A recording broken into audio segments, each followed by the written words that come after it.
Students, good morning to all of you. Today we will discuss the next topic is biopharmaceutical classification system, BCS classification system. Okay. अब ये होता क्या है, हमने pre formulation study पढ़ी थी, उसके बाद हमारा नेक्स्ट टॉपिक है BCS classification of the drug. Okay, BCS का फुल फॉर्म में सबसे पहले biopharmaceutical classification system.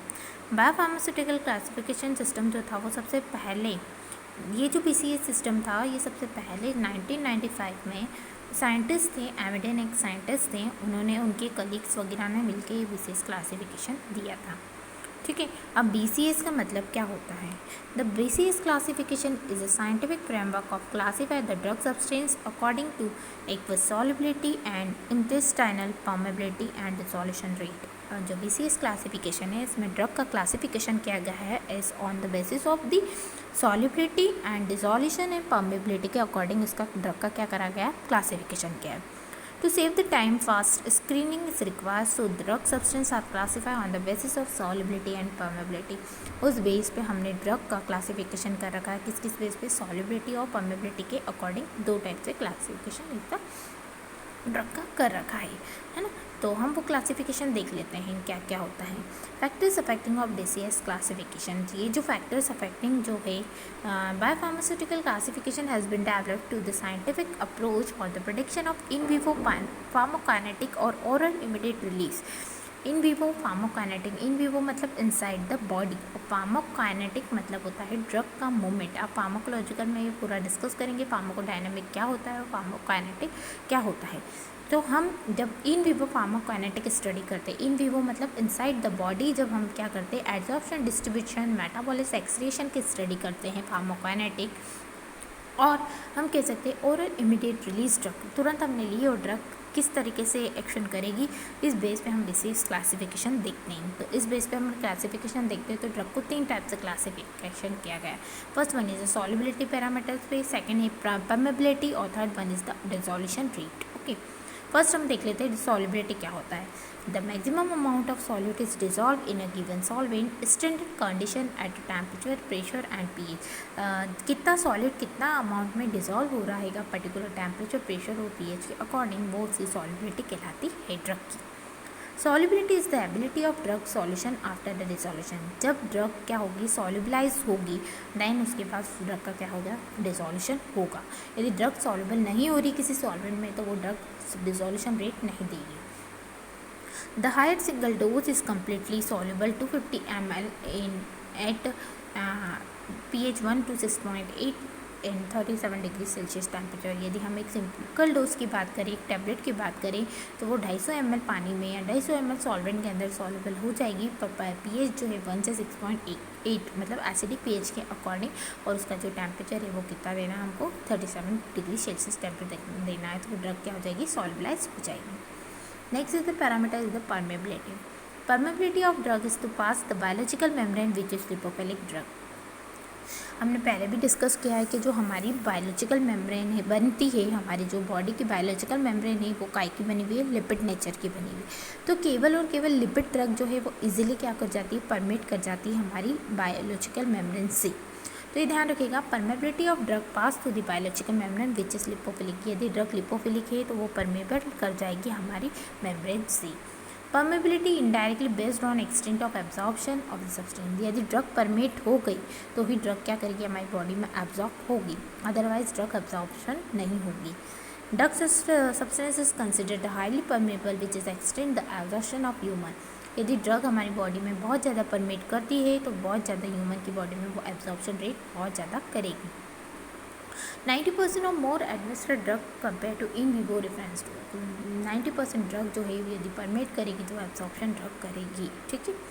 Next is the parameter is the dissolution. Dissolution is a process in which solid substance is solubilized is a given solvent that is mass transfer or solid surface to the liquid phase is known as dissolution. Dissolution जो होता है वो एक phase होता है, जो कि phase क्या होता है, सॉलिड से काय में कन्वर्ट हो जाना, सॉल्युबलाइज हो जाना, लिक्विड के फेज में कन्वर्ट हो जाना, that is known as dissolution. Mass transfer.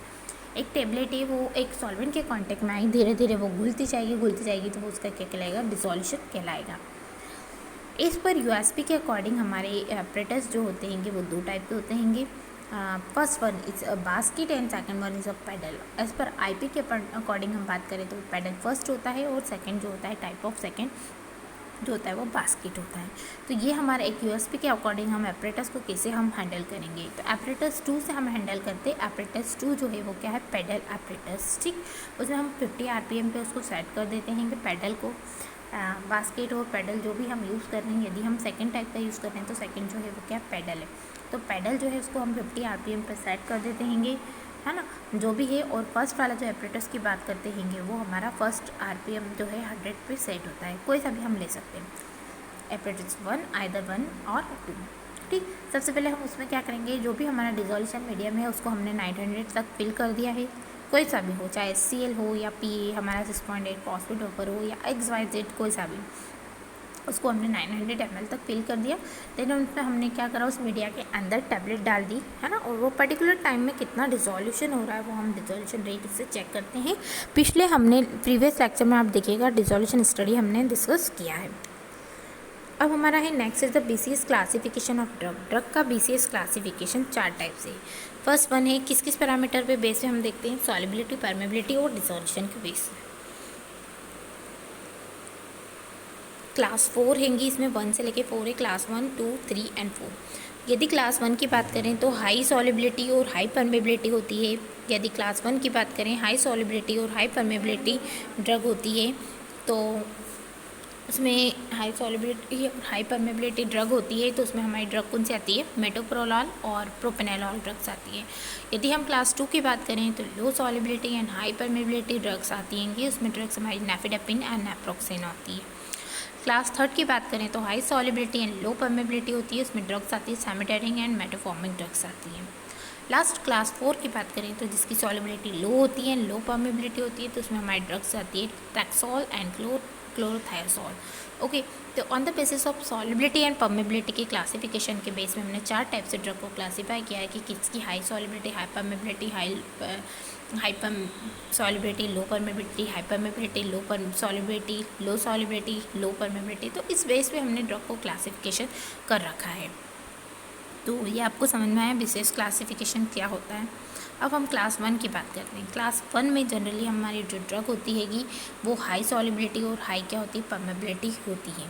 तो इसमें हमारा जो ड्रग होता है वो ओरल रूट के लिए लिया जाता है और जल्दी से ड्रग रैपिडली एब्जॉर्ब करती है। Drug dissolve rapidly and rapid therapeutic actions. Therapeutic action मतलब जो ट्रीटमेंट के लिए इफेक्टिव होता है, इस तरीके का एक्शंस देती है drug. Bioavailability problem not accepted in immediate release drug. Bioavailability की जो प्रॉब्लम है वो नहीं होती है इस केस में यदि हम इमीडिएट रिलीज ड्रग दे रहे हैं। बायोअवेबिलिटी का मतलब होता है कितने टाइम में कितने ड्रग्स जो है हमारे सिस्टमिक सर्कुलेशन में पहुंच रही है, दैट इज़ नोन एज बायोअवेबिलिटी। इसमें जो ड्रग है हमने पहले भी डिस्कस किया है, मेट्रोप्रोलॉल, प्रोपेनोल एंड डिलिटिसियम। ओके, क्लास 2 में ओरल रूट के थ्रू ड्रग दी जाती है। ड्रग एब्जॉर्ब करी जाती है रैपिडली बट डिजॉल्व होती है बहुत स्लोली। इसमें bioavailability is control by dosage form at the rate of release of drug substance. इसमें बायोअवेबिलिटी को हम कंट्रोल करके रखते हैं किसी भी डोजेज फॉर्म को। इसमें नेफिडेपिन एंड नेप्रोक्सेन ड्रग आती है सेकेंड कैटेगरी में। थर्ड कैटेगरी में हम ओरल के थ्रू दिया जाता है बट एब्जॉर्प्शन जो रहती है वो रेट लिमिटिंग स्टेप रहती है। बहुत लिमिटेशन, इसका जो एब्जॉर्प्शन होता है बहुत लिमिट में होता है बट इसमें डिसॉल्वेशन की बात करें तो वो बहुत फास्ट हो जाता है। बायोअवेबिलिटी इसमें क्या होती है, इनकम्प्लीट होती है और ड्रग इज़ नॉट रिलीज और dissolve in absorption window. But drug जो है वो प्रॉपर रिलीज नहीं हो पाती है कि ठीक है, क्योंकि वो क्या नहीं हो पाती, एब्जॉर्ब नहीं कर पाएगी। सेमेटेडिन एंड मेटफॉर्मिंग ड्रग्स जो है, इंसुलिन वगैरह जो ड्रग है वो क्लास 3 के अंदर आती है। Next is the class 4 category. 4 category में हमारी पुअरली एब्जॉर्ब ड्रग होती है जो कि ओरली हम ले सकते हैं। इसमें सॉल्युबिलिटी और परमेबिलिटी दोनों ही बहुत कम होती है। इसमें डिसॉल्यूशन रेट भी कम होता है, थेरापेटिक एक्शन भी हमको बहुत कम मिलता है। तो इसके एग्जांपल है टैक्सोल, क्लोरेथ्राजोल, सिफिक्सिम और ट्राइहाइड्रेट। ये कुछ ड्रग्स है जो कि इसके एग्जांपल है। लास्ट हमारा है एप्लीकेशन ऑफ BCS क्लासिफिकेशन। हम BCS का के लिए यूज़ करते हैं। तो firstly to predict the in vivo performance. In vivo मतलब होता है इनसाइड द बॉडी, हम देखने के लिए फार्माकोकाइनेटिक पैरामीटर्स चेक करने के लिए हम इसको यूज़ करते हैं BCS क्लासिफिकेशन, कि ड्रग कितनी सॉल्युबल हो रही है और कितनी परमेबल हो रही है। सेकेंड है earliest stage to drug discovery research. यदि हमको कोई ड्रग की डिस्कवरी करना है या फिर रिसर्च वर्क करना है, हमको फॉर्मुलेशन को डेवलप करना है, तो हम इससे पता कर सकते हैं कि हमारी ड्रग जो है वो क्लास 1 में आ रही है, 2 में आ रही है, 3 में आ रही है या 4 में आ रही है। नेक्स्ट है टू यूज़ द बायोवेवर कंसिडरेशन। हम नेक्स्ट लेक्चर में हम थोड़ा सा डिस्कस करेंगे बायोवेवर्स जो होते हैंगे, या हमारा बायोफार्मास्यूटिक्स का एक पार्ट होता है जो बायोवेवर्स। आप अभी इतना समझते कि बायोअवेलेबिलिटी जैसा वर्क करता है रेफरेंस और स्टैंडर्ड के थ्रू। ये कुछ इसके एप्लीकेशन है जिसका हम क्या करते हैं, BCS क्लासिफिकेशन को यूज़ करते हैं on the basis of solubility and permeability. Okay, तो यहाँ हमारा ये फर्स्ट जो है चैप्टर, ये हमारा यूनिट फर्स्ट कंप्लीट होती है। नेक्स्ट जो है हम नेक्स्ट लेक्चर में डिस्कस करेंगे। Okay, thank you.